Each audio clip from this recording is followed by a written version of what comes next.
చెప్పింది కావాలంటే. ఎందుకంటే రీసెంట్ డెవలప్మెంట్స్ చూడండి. ఇప్పుడు మనకి ఛానళ్ళు ఉన్నాయి. నిన్న మీరు విశాఖకి ఆ బ్లూ ఫ్లాగ్ ఉండేది, అవును, ఎత్తేసారు. బీచ్కి ఎత్తేగానే అది ఎందుకు ఎత్తేసారు? మనకి పర్యావరణ శాఖలో బిల్డింగ్ కట్టింది చూడడానికి ఉన్న శ్రద్ధ కానీ అక్కడ క్లీన్లీనెస్ ఇవన్నీ ఎవరిది? 9 నెలల బాధ్యత వెళ్దే కదా.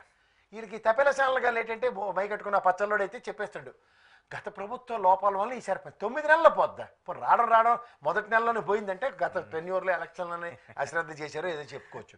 అంటే వాళ్ళకి అంత పిల్లికి ఎలక్షన్లో ఎలాగొస్తున్నారు చూడండి. అవును, ఇది ఆ రుషికొండ ప్రాంతాన్ని కూడా సంథింగ్ ఏదో ఒక డేంజర్ జోన్ కింద కన్వర్ట్ ఇలాంటిది అది కూడా వచ్చింది కదా. అదే చెప్తున్నాను, బ్లూ ఫ్లాగ్ ఉండి విదేశీ పర్యాటకులను ఆకర్షించే అంత సామర్థ్యం పెంచిన గత ప్రభుత్వంలో ఎక్స్టెన్షనే కదా కావాలా.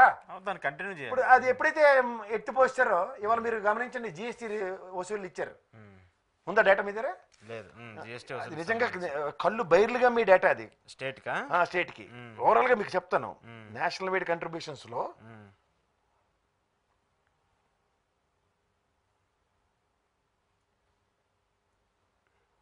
ఇప్పుడు మీరు గమనించుకోగలిగితే చూడండి, ఏపీకి ఏమన్నా వచ్చిందా లేదా? అదే చూడండి, టోటల్ 2025 జిఎస్టీ ఇస్తే సిజిఎస్టీ అంటే central government sales tax 35,204 crores. అలాగే ఎస్జిఎస్టీ అంటే స్టేట్ గవర్నమెంట్ సెంట్రల్ ట్యాక్స్ అంతా కలిపి 43,704 crores. ఐజిఎస్టీ అంటే includes import taxes 90,870 crores. Compensation of cess 13,868 crores. Refunds issued 20,889 crores. ఈ టోటల్ జిఎస్టీ కలెక్షన్స్ ఫిబ్రవరికి చూపిస్తే మీరు నమ్మరండి, టాప్ 10లో Maharashtra 30,637 crores, Karnataka 14,117 crores, Gujarat 11,402 crores, Tamil Nadu 10,694 crores. ఇవన్నీ టాప్ 10 అన్నమాట.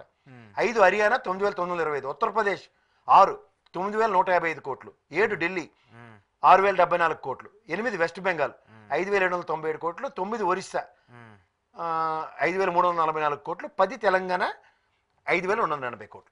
వీళ్ళందరూ మనకి ఒరిస్సా తమిళనాడు మనకి బోర్డరింగ్ స్టేట్లే. తర్వాత ఆన్గోయింగ్ టూరిజం అనుకోండి, మొన్న ఇదే కదా మనకి కుంభమేళా జరిగింది. ఉత్తరప్రదేశ్ ఏ ర్యాంక్ లో ఉందండి ఫిబ్రవరి రిజల్ట్స్ కి? ఉత్తరప్రదేశ్ టాప్ లో ఉంది, ఆ టాప్ 10 లో ఉంది. అండ్ జిఎస్టీ వసూల్లో ఉత్తరప్రదేశ్ 6వ ప్లేస్ లో ఉందండి. అంటే ఈ టూరిజం ప్రాస్పెక్ట్ కూడా నువ్వు డెవలప్ చేస్తే బ్లూ ఫ్లాగ్ ఎత్తుకుపోయింది. వీళ్ళకి మనం ఎక్కడ పోటీ పడుతున్నాం అంటే అలా గులాబ్ జామ్ అడ్వర్టైజ్మెంట్ చూసారా? ఆడు తినేస్తూ ఉంటాడు ఇంట్లో, నాన్న అడుగుతాడు ఏంట్రా అంటే ర్యాంక్ 2 వచ్చింది నాకు ర్యాంక్ అంటాడు. ఆడు ఆశ్చర్యపోయి ఏట్రా ఈ పోటీలో ఎంతమంది పార్టిసిపేట్ చేశారంటే 2 పార్టిసిపేట్ చేశారట. అలా ఈ కన్సిస్టెంట్గా ఈ గవర్నమెంట్ వచ్చిన కాడి నుంచి కింద నుంచి 2వ ప్లేస్, కింద లడాకే ఉంటుంది 33 కేంద్రపాలిత ప్రాంతాలతో కలిపితే ఉత్తరప్రదేశ్ కన్నా ఒక్కడికే ముందు ఉంటున్నాం. మరి ఎన్నెన్ని పకోడీ కబుర్లు చెప్తాను, దిక్కుమాల డేటాలు తెచ్చి ఎక్కడి నుంచి చెప్తాను పవర్ పాయింట్ ప్రెజెంటేషన్. ఇప్పుడు ఎంత వచ్చింది మనకెంత, ఎన్ని కోట్లు వచ్చింది? మంది లేదు అసలు, 3,000 టాప్ 10 లో కూడా లేదు, టాప్ 10 లో లేదు, 20 లో కూడా లేదా? వదలండి మీకు చెప్తే గుండె ఆగిపోతుంది. లడాక్ కన్నా ముందు పెట్టి ఆంధ్రప్రదేశ్ 3,678 కోట్లు 3,678 కోట్లు జిఎస్టీ వసూలు. కాదండి నాకు తెలియకడుగుతా, వీళ్ళు సంపద సృష్టిస్తాం, మమ్మల్ని మించిపోయిన వాళ్ళు లేరు, చంద్రబాబు నాయుడు గారు అంటే అసలు ప్రపంచం తిరగబెట్టేస్తారని చెప్పారు కదా. ఇవన్నీ ఎక్కడికి యాడ్ అవ్వాలా? Simple logic. దావోస్ పోయినరు, కోస్టల్ కారిడార్ గురించి చెప్పారు, పోర్ట్లు ఎన్ని ఉన్నాయి చెప్పారు, ఇంకా మరి విదేశీ మార్గదర్శనం మేము పిండేసినట్టు నిర్మలా సీతారామన్. ఈ బడ్జెట్లో మీరు ఆశ్చర్యపోయే కబుర్లు అలా శశిధరూర్ గారికి అక్కడికి అర్థమై మన తెలుగు పయ్యవలకేశ్వర కూడా మాసేట $1 బిలియన్ చెప్తుండు. వీళ్ళకి ఎన్ని సున్నాల తర్వాత సొక్క లెక్కలు కూడా తెలియదు 190 మందికి. నేను సాట్ అకౌంట్ కూడా చెప్తున్నాను సార్, నాకు $1 బిలియన్ అంటే నిజంగా నాకు లెక్క కన్ఫ్యూజన్. మీకు కూడా అర్థం కాదు అది అవుతుంది. నేను లెక్క ఎట్టుకుని క్యాలిక్యులేటర్ మీద కొట్టుకుంటే అప్పుడు చెప్తానేమో, కానీ స్పాంటేనియస్గా చూడండి 1 10 100 స్థానం కామా, 1000 10,000 కామా, అది పెట్టలేరు కదా చాలా, 1,00,000 10 లక్షలు కామా, 1 కోటి 10 కోట్లు కామా, తర్వాత 100 కోట్లు మనకు తెలుసు. ఈ ట్రిలియన్ కామాలు ఎవడో చెప్పమనండి. కానీ భాష ఇచ్చకంగా అమ్మ ఏం చెప్తారండి, అబ్బా ప్రపంచంలో తిరగబడిపోయిన వ్యవస్థ మనదే ఉందంటండి. ఎందుకు? ప్రత్యక్ష పరోక్ష పనులు బాధ్యత. ట్రంప్ గడి బాగా చెప్పాడు, వీళ్ళంత దోపిడీ ఇంకెక్కడ లేదు. నిన్నెవడో అన్నాడు ఇదేంటంటే జిఎస్టీ వసూలు ఎలాగుంది, ఇదంతా ఉండి 1,40,00,000 మందికి ఎవరు కదా మనం పనులు కట్టిమాడు. ఎరిమాలో కల్లరా, జీతానికి పని చేసిన నెల జీతంలో నీకు ట్యాక్స్ తగ్గొట్టే నీ మొహాన్ని ఇస్తున్నారు జీతం. ఇదిగాక సంవత్సరం అంతా నువ్వు ఇంకా తక్కువ కట్టు ఎక్కువ కట్టు ఇన్సూరెన్స్ల పాలసీలు అన్ని కట్టినా సరే మళ్ళీ ముక్కు పిండి మార్చుకోవచ్చు.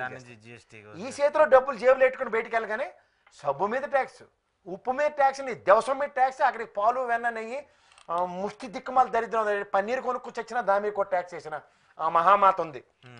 దేశం పాప్కార్న్ మీద కూడా పాప్కార్న్ మీద పాప్కార్న్ కూడా తిని చచ్చిపోండి, దాని మీద కూడా ట్యాక్స్ కట్టి చావండి అని చెప్తే మనం ఎడ్డుమాలో కూడా ట్యాక్స్లు కట్టమాట. ట్యాక్స్లు కట్టకపోతే ఆకుల అలవలు అడవికి పోయి తిని చావాలి మనం. అంచేత వీళ్ళ దోపిడీకి మనం అదే చెప్పాడు ట్రంప్, మా సైడ్ బాగా చెప్పాడు. ఎత్తిపోతల పథకంలో వీళ్ళు మించిన వాళ్ళు లేరు, మా సైడ్ బ్రహ్మాండంగా ఎత్తారు ప్రజల కాడ. వీళ్ళు పైకి ఓన్లీ ఎలక్షన్లకి డబ్బులు ఖర్చు పెట్టడానికి అప్పులు చేస్తారు దేశాల మొత్తం మీద పడి అని చెప్పారు. బాగా చెప్పాడు ఇది.